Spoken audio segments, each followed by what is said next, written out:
لا إله إلا الله لا إله إلا الله لا إله إلا الله بعد از شنیدن این قصه که براتون کنم، اگر از جمله ذاکرین نشیم برادرها، سر ما اول حکم کنیم که آدم خوب نیستم دیگه. ثلاثه لا يرد دعاهم، سه نفر است که دعایش خدا رد نمیکنه. میگم دعای من خدا قبول نمیکنه. چقدر ذکر خدا را کردیم، چقدر سبحان الله گفتیم، چقدر استغفر الله گفتیم. عبدالرحمن ابن عوف روزانه 40,000 مرتبه ذکر خدا را میکرد. بعضی از عرفا 50,000 مرتبه ذکر خدا را میکرد. ابو هریره رضی الله تعالی عنه 12,000 مرتبه ذکر خدا را میکرد که دعایشان قبول میشد. ولی دعای خدا قبول نمیکنه، عمل خدا نمیبینه، سر در گریوان پایین نمیکنه. کینه و کدورت و بغض و بداخلاقی و خرابکاری که در سینه‌اش است اینا متوجهش نیست. والله خدا امرای ما خوب نکرد، ما دعایم قبول نمیشه. تو چی هستی که دعای تو را خدا قبول کنه؟ خب سه کسی است که خداوند دعایش میگه رد نمیکنه. یکی ذاکر الله، کسی که ذکر خدا را میکنه. کتاب ابن جوزی را بخوانید، در مناقب امام احمد حنبل نشته کرده. خوب این قصه را متوجه شوید. کتاب ابن جوزی در مناقب احمد حنبل. ابن جوزی با کلتان معلوم است که از جمله دانشمندای خیلی بزرگ عالم اسلام است، امام است، مجتهد است. احمد حنبل میگه که من یک روز از این شهر خود بیرون رفتم، او و علما را مردم به نام میشناختند، عکس و پکچر و تصویری چیزا نبود که او را برویم بشناسند. میگه احمد حنبل یک محدث است. گفت رفتم شو شد سرم در یک مسجد نماز خفتن خواندم. نماز خفتن که خواندم امی کسا نمیشناختم که در این مسجد یک جای خواب کنم. رفتم در یک کنج مسجد استراحت کردم. دیدم که یک آدم قد بلند بدقواره، بسیار پیشانی ترش، تندخوی، زشت آمد. گفت بخیر او شیخ، این مسجد جای خواب نیست، بخیر برو. گفت من از مسجد کشید. از مسجد که کشید گفتم خدا کجا برم؟ بازی که رفتم در زیر دروازه مسجد خواب کردم. 5 دقیقه بعد آمد گفت یک لغت و مرزد که از این پایم کش کرد این طرف سرک آورد. از پایم گفت کش کرد این طرف سرک، پالوی دکان یک خباز نانبای. گفتی خباز مرا میدید از مدور، از کلکین دکان خود مرا میدید سنم. دلش سوخت، مرا گفت که او شیخ بیا جای نداری بخلم. گفتم جای هیچ نیست. گفت بیا ایشا دمی خبازی متیر کن و کن پالوی از بوری آرد خواب کن. گفت که من همونجا ذکر و فکر میکردم که این خباز دیدم که ذاکر است، ایش نمیگذاره لا اله الا الله لا اله الا، کار میکنه لا اله الا الله، نان میخوره لا، ایش ذکر نمیمانه. گفتم شاید 1 ساعت 2 ساعت 3 ساعت 4 ساعت 5 ساعت ذکر ترک نکرد. برش گفتم که یا خباز اجازه است یک سوال کنم؟ گفتم ها. گفت که همیشه ذکر میکنی؟ گفتم من همیشه ذکر میکنم.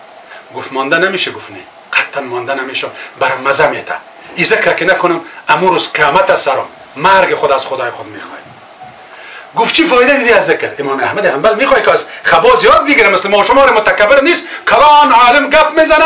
اوه چی است که گپ میزنه؟ قدر خمام یاد داره، یاد بگی. خب میگم ما فایده همین ذکر امیر دیدیم.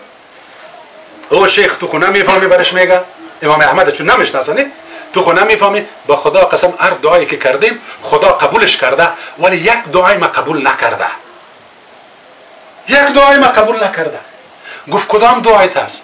گفت دعای است که دعا کردم با خدا دینشو که یا الله امام احمد حنبل خیلی کلان عالم است که پیش از مردن اموره ببینم.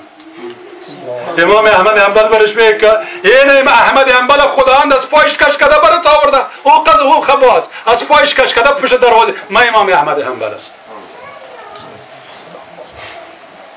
احمد حنبل با او عظمت رب العزت به خاطر دعای یک خباز کش کرده از پایش میبره که برو که قصاب خباز دعا کرده که تو را ببینه. مزه دین بفهمید، مزه اسلام بفهمید. امام یافعی در سال هفتم است، هفتم قرن هفتم 740. امام یافعی خانم از یک ذاکر می باشه، خیلی عابده و ذاکره می باشه. این را خواهرای ما بشنونی گپه، ذاکره و عابده می باشه. یک شو به خواب میبینه رسول صلی الله علیه و سلم. این خود امام یافی روایت میکنه باز که از خانم ما اینه تو گپ شنیدم و صبح امیر ما هم دیدم. امام یافی روایت میکنه برادرای عزیز القدر که خانمم برام گفت که ما یک شو رسول بسیار ذاکر بود، گفت اینقدر ذکر میکرد حتی ما امراش به تکلیف بودم، ذکر ذکر ذکر. گفت که من رسول صلی الله علیه و سلم میخوانم، میگم من به خو دیدم، به خو دیدم. رسول صلی الله علیه و سلم گفت برام گفت که برو دیگه بس است گپ زدیم. برش گفتم که یا رسول الله ما دوست دارم که امرایت باشم، کجا برم؟ ما از مجلس تو جای نمیرم. شوق مردم ببینه، علاقه مردم ببینه. این مردم دین روشن کرده، این مردم اسلام روشن کرده. یا رسول الله ما چی کنم؟ من هستم امرایت، نمیرم امرایت تو دوست دارم دوام بتم گپ زدنه. میگه دست چیز میگه تزبیه بته تزبیه میگه تزبیه میگیره. این علازمه امام رافعی در پیشروی قبله اینم تو دست میزنه، یک ذره خاک میگیره از دیوار و زمین تو میکنه. رسول صلی الله علیه و سلم از بین پنجاش آب میه، همی خاک با آب چی میکنه؟ گد میکنه. باز همی تزبیه مرا میگه اینم تو میگیره با همی خاک یک جا میکنه.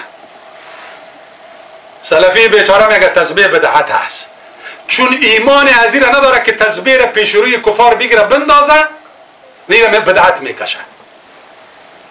چون ایره که بگیری مسلمان معلوم میشی، نمیخوای خود مسلمان معلوم کنی. یه تزبیه را میگیره، پیغمبر باز دستینی خود میگه بگی تزبیه، میگه تزبیه را میگیرم، میگه برام میگه که لا تفارقیها فلا افارقک فی الدنیا والآخره. تسبیح ترک نکو، ذکر خدا را بکو، در دنیا هم امرایت هستم، در آخرت هم تو امرای ما هست.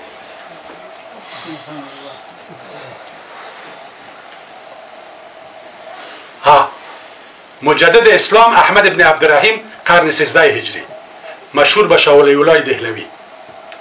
مجدد اسلام احمد ابن عبدالرحیم مشهور به شاه ولی‌الله دهلوی قرن 13 هجری، 7 قرن قبل، نه 2 قرن قبل، حال قرن 15 3 قرن قبل. صحیح؟ این صاحب کتاب حجت الله البالغه که عربها ایران است که کتابی چه قسم نشته کرده، عجم از خودش هندی است و اسناد حدیث بنیادش در هند امی آدم گذاشته. تا وقتی که حدیث روایت میکنی که از شاه ولی‌الله تیر نشی در هند و پیغمبر نمیرسی، امی عظمت داره. در کتاب در سمین خود، در سمین فی مبشرات نبی الامین، چی؟ در سمین فی مبشرات نبی الامین چی نشته میکنه؟ میگه پدر من خیلی ذاکر بود، خیلی ذاکر بود، اینقدر ذاکر بود که ذکر بیخی نمیگذاشت. مجدد اسلام هستی، این دروغ نمیگه، بخونین کتابش. میگه خیلی سخت مریض شد، اینقدر مریض شد که هر چی کردیم همه دکترهای وقت برش جواب داد که دیگه یادم زنده نمیمانه. میگه که پدرم برام گفت که من در خواب دیدم رسول صلی الله علیه و سلم و اینی عطلان و من سخت مریض هستم. قال لی رسول صلی الله علیه و سلم ما بکر. برام گفت رسول صلی الله علیه و سلم چی شده؟ میگفتم یا رسول الله کما ترى اینی وجیعان، یا رسول الله مثل که میبینی سخت بیمار هستم. همه جوابم دادن. باز میگه فوضع رسول الله صلی الله علیه و سلم یده فی راسی و قال طهورا لا باس ان شاء الله، طهورا لا باس ان شاء، خوب میشه ان شاء الله، تشویش نکن. هر مریضم که میبینین امیر بگوین که طهورا لا باس ان شاء الله. و بعد از اون میگه 2 تا تار موی خود کن برای ما داد که بگی تبرکا لک و لذریتک. ببینین درر السمین فی مبشرات نبی الامین شاه ولی‌الله دهلوی قرن 13 هجری. میگه وقتی که امی صبح از خواب خیست پدرم جور تیار بود، دست خود واس که 2 تا تار موی، گفت امی قبرتانیم که 1 تایش برای ما داده پیشم است و دیگه هم نمیفهمم که به کی داده، و دیگه هم نمیفهمم که به کی داده. گفت ذاکر بود، خدا به می ترتیب یه آدم صحتمند کرد. خب آله یک گپ دیگه میگم، باز در ایسه تسبیح میایم براتان. در ایسه ذکر که هر قدر براتان بگویم کم است. پیغمبر اسلام وقتی که به معراج میره، یرا رجلا مغیبا فی الانوار، یک آدم میبینه که در نور غرق است، در انوار غرق است. از جبریل پرسان میکنه که انبی هو، میگو پیغمبر است، میگه نه. لا. الشهید هو، شهید است، میگه نه. میگه خیلی چی است؟ میگه هو کان ذاکرا لله سبحانه و تعالی، این ذکر خدا را میکرد، یک صفت. و قلبه کان معلقا بالمساجد، مساجد دوست داشت، همیشه به مسجد میرفت. و صفت سوم داشت، ولم یستسبب لوالدیه. صفت سومش بود که قدر بچه با اخلاق بود که هیچ وقت سبب از این نشد که مردم با واسطه از پدر و مادرش دشنام بده. اخلاق ببینه، اخلاق، این اخلاق هم بالا برده. اخلاق عادی نبوده که ما گپای زشت و گپای خراب بزنیم. ولم یستسبب، سبب از این نشد که پدر و مادرش مردم به خاطر از این دشنام بده. در نور غرق است، گفت ذاکر بود. در نور غرق است، گفت که قلبش به مساجد معلق بود. چقدر وقت به مسجد میره؟ 5 وقت نماز چند شب مسجد میخوانه، الا من رحم ربک. و سبب از این نشد که پدر و مادر خود را یک صحابی دیگه آمد امیران بشنوید. من دوست دارم چیزی خوبی را که میفهمم شما هم بفهمین برادر، خسته نشوین. میشم خسته نشوین. جاء رجل الى رسول الله صلى الله عليه وسلم قال يا رسول الله كثر علي شعب الاسلام او كثر علي شعب الدين. یا رسول الله، امی شعبه های دین سر من خیلی زیاد شد. نماز بخوان، روزه بگی، حج کو، صدقه بده، زکات بده، نماز جماعت بخوان، نماز جمعه را بخوان، تراویح بخوان، نفل، این زیاد شد. یا رسول الله مرنی بعمل اتشبث به. یا رسول الله یک کار که آسانه بگو که امور دائم بکنم و از آخرتم بیغم شوم. لا تزال رطبا لسانک بذکر الله، برو می زبانت به ذکر الله تر نگاه کو، دیگه پشتش نگرد. بیبی لا تزال رطبا لسانک بذکر الله، به ذکر خدا زبانت تر نگاه کو. الله بگو، سبحان الله بگو، الحمدلله بگو، الله اکبر بگو، لا اله الا الله وحده لا شریک بگو. چرا برش نگو برو قرآن بخوان؟ چرا برش نگو برو نماز بخوان؟ به خاطر که چرا نگو برش که زکات بده؟ پیسه نداشت. قرآن بخوان، چرا قرآن وضو ضرورت داره. نماز بخوان، نماز وضو ضرورت داره. در تمام حالات اگر جنوب هم هستی، حدث از اکبر هم داری، ذکر برات اجازه به اجماع علما.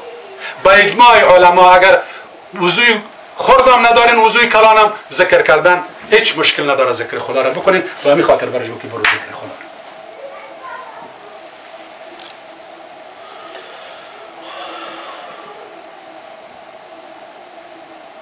خب اینال مایم برادرها راجع به تسبیح قصه ابن کثیر را شنیدیم، قصه عبدالله یونینی را شنیدیم، قصه احمد الکاکی را شنیدیم، قصه زن یا امام یافعی را شنیدیم، قصه که تسبیح را ثابت کرده. شاول الله دهلوی با ارتباط تسبیح نبود. قصه دیگه است که از سیوطی است. امام سیوطی را همه میشناسه، کسی که طالب علم بوده میفهم که سیوطی چقدر از منزلت و مکانت علمی برخوردار است.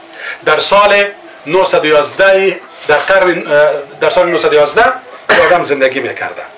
این کتاب داره برای المنحه فی السبحه، المنحه فی السبحه، راجع به تسبیح صحبت کرده. منحه اونمو فضیلتی که تسبیح داره. منحه آلی در زبان عربی بورس میگه که من تو را از افغانستان بورس میتونم برو به عربستان درس بخوان. یک فضیلت است نه؟ المنحه فی السبحه یک باب است که آدم نشته کرده تسبیح را ثابت کرده. از قدماست، از متأخرین هم نیست. إلا الله لا إله إلا الله لا إله